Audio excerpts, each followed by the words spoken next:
What's up, YouTube? Okay, so today we're going to be working with the Admiral.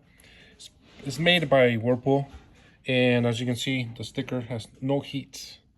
Okay, so happened to be, I did check everything. First of all, this is what you check first. Continuity. If you do have continuity, that's good.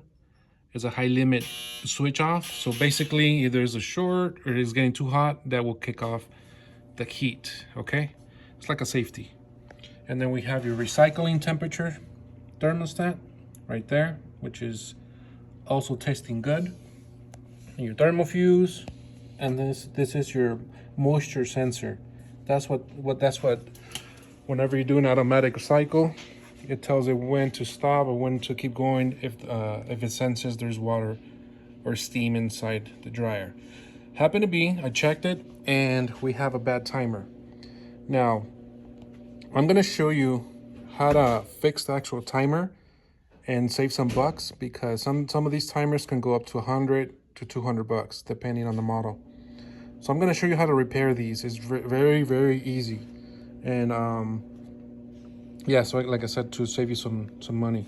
So I already took off, there's 2 screws that go in the timer itself. This is the actual motor that spins, okay, like this.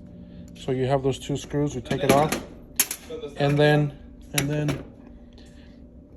when you, as soon as you get it off,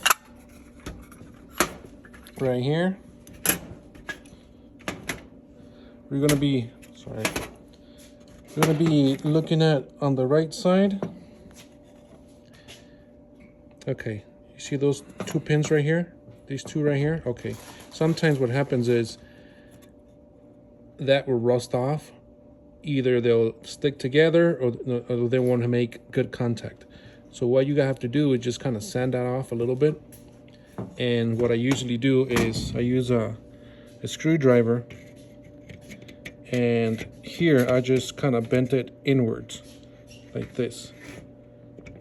So whenever the timer goes around, it will make contact, as you can see right there, completely. So even when you test these two ports, right before you take it off, it's A and B right here.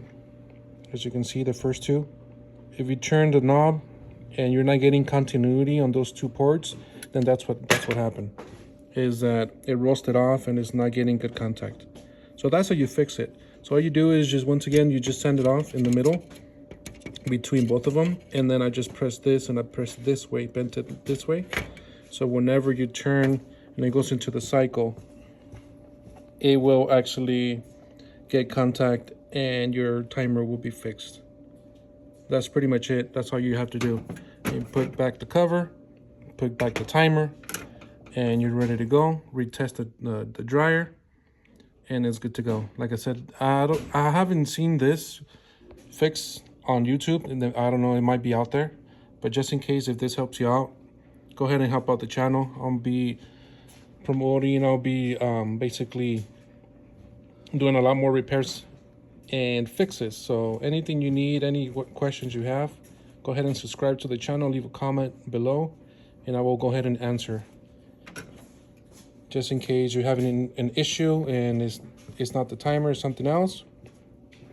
Okie doke.